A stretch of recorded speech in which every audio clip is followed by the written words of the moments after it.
tempura. And the first thing we're going to do is slice up our ingredients. You can use a wide variety of different vegetables. Fruits don't go over so well, as I'm sure you can imagine, but at least with our eggplant, we want to cut it slightly an angle here. We of course threw off the nub at the top, and go ahead and just slice right down. A sharp knife goes a long way, and the key here is you want the consistency and the thickness of the vegetables that you're going to be cooking together. And another thing that's really good is a sweet potato or a yam. These things really turn out great. Out of all the vegetable tempura, this and the mushrooms are two of my favorite. But go ahead here, this thing's pretty firm, as you can tell with how much muscle our housewife's trying to put into it. But it does soften up quite a bit once we put it through the tempura process. And once again, the key here is consistency and the thickness. And definitely be careful as you get towards the end. I always fear that the lovely housewife is going to lose a digit with this. And this in Japanese is called kabocha, and they call it pumpkin, and I believe it's squash to us. This stuff turns out really good in tempura as well, and you want to kind of hack it down to a manageable size, and then cut these slices the same size as well. Typically for these, you probably want it about the length of your fist if it's hard to tell from the video, and fairly thin, because these things certainly are hard, and you got to get them thin so they can cook, quickly enough in the oil that we're going to put them in. The other thing here is the mushrooms. What we're doing is we're removing the stems like so that way we just get the tops, and go ahead and cut out those stems. Really simple work. The mushrooms are always easy to cut. And these, there you go. Now we're at the tempura batter mix. Here's what the box looks like. And you read the instructions on the back, but we use about 1 1/4 cup of the mix, and then we have 1 cup of water. And the key with tempura is you want really, really cold water. It's essential. So we go ahead and just mix ice cubes in it, because that's how cold you have to have it.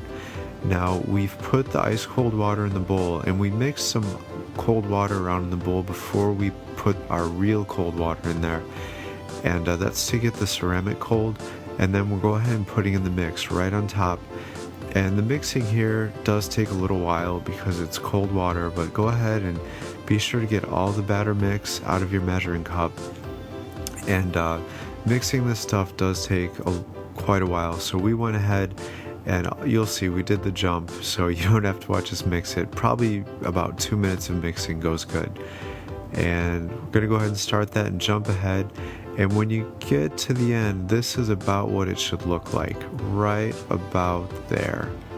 Now, once we have our batter mix and the hot oil, we put it on medium-high heat, and you can go ahead and just drop it in. And you see how it looks like, where everything starts cooking right away. That's how you know your oil is hot enough temperature. You can go ahead and drop just a couple drops of batter mix in there to make sure that you get the same effect. And when you do get to that point in the heat, you'll know you're ready to fry. So batter mix, as you saw, we just lightly dip the veggies in it and put it right in there. And our housewife's testing the heat. It is at medium-high.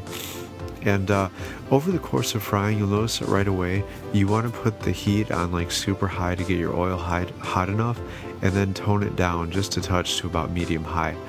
And you'll see there, after it cooks for probably like 20 seconds or so, you want to flip it over.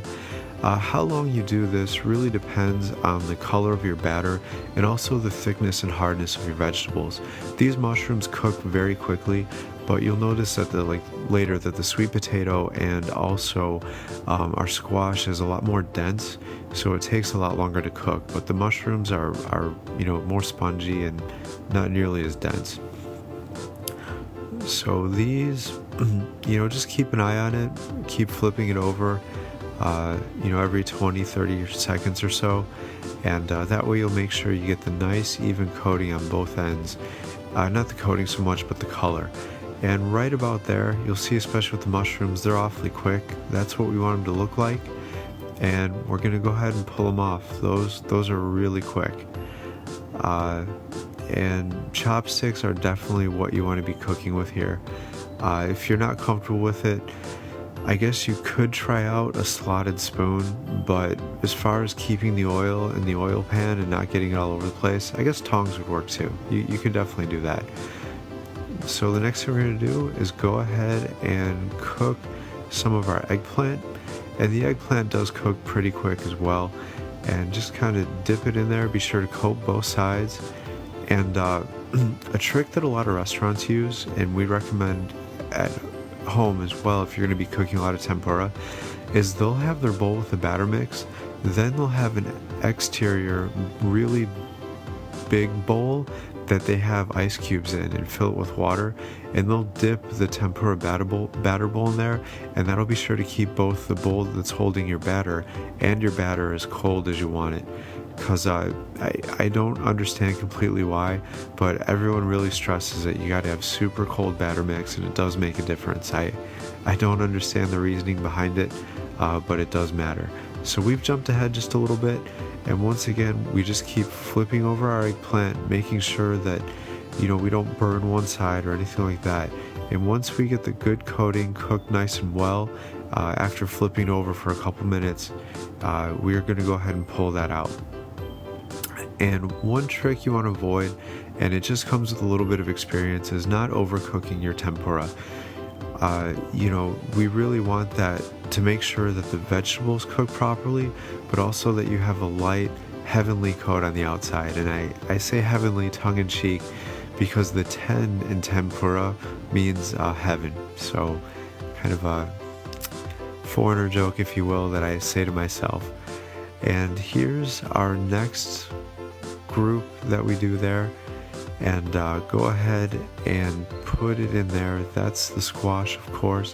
When I say the foreigner joke, the Japanese people have a wonderful tradition of treating foreigners very well, and they don't make fun of us foreigners, if you will, in a mean-spirited way, but they do enjoy the fun. Oops, there you go. You can see that even our housewife struggles once in a while. Those chopsticks can be tricky. And so anyways, they find humor in what we find humor in their language and writing and things like that. So I like to tease them that tempura comes from heaven, and they look at me and say, Drew, you're right, it absolutely does. And so anyways, that's a little language and cultural note for you. But here we go. You can see once again it's the same idea. Just take vegetables, coat it properly, and go ahead and put it in there. And the denser the vegetable does take a lot longer to cook. So we've jumped ahead to spare you the several minutes of watching us cook it, but this is what you want it to look like when you're going to go ahead and pull it out. And usually when you get it on a plate in a restaurant, it looks just absolutely beautiful. And I can assure you that, the deep frying that they do in the back looks pretty similar. They have some stuff floating around and things like that. So if you don't feel like you have this exquisite, wonderful piece of food that you want to display, as soon as you pull it out of the tempura batter or the tempura cooking process, don't worry. They arrange it in the back and make it look pretty. And that's exactly what we're going to do too once we pull it out of here. So the key here, like I said, is you want to cook your vegetables and be sure to get that right. So definitely, as long as you're cooking your vegetables and you're not burning the tempura mix on the outside, you're doing fine. A lot of it comes with practice. So there we go. We're going to go ahead and pull those out. Now the next step is we're going to cook the sweet potato, and these really turn out great. If you've never tried it before, I highly recommend it. These really are one of my favorites. So, you can use your fingers too if you want to. Go ahead and do it like that. You get those discs, if you will, coated nice, and drop it right in the hot oil. And, you're just a couple minutes away from heaven in your mouth, if you will, relating to my previous joke. So, here we go. We fast forward once again for you, the viewers, not to have to watch the several minutes flipping these over. But be sure to get it to the point where it looks like it is here. And if you want to test this in the squash by sticking a chopstick through it and making sure that it is done, a cooked vegetable that is dense will have the chopstick go right through it. So at the end of the day, here's what it all looks like on your plate. And this is a wonderful dish. We hope you try it at home. It is fantastic. So we really appreciate you watching. We appreciate likes and comments. Please remember to subscribe. And thank you for watching the Japan Housewife Sushi channel. Thank you.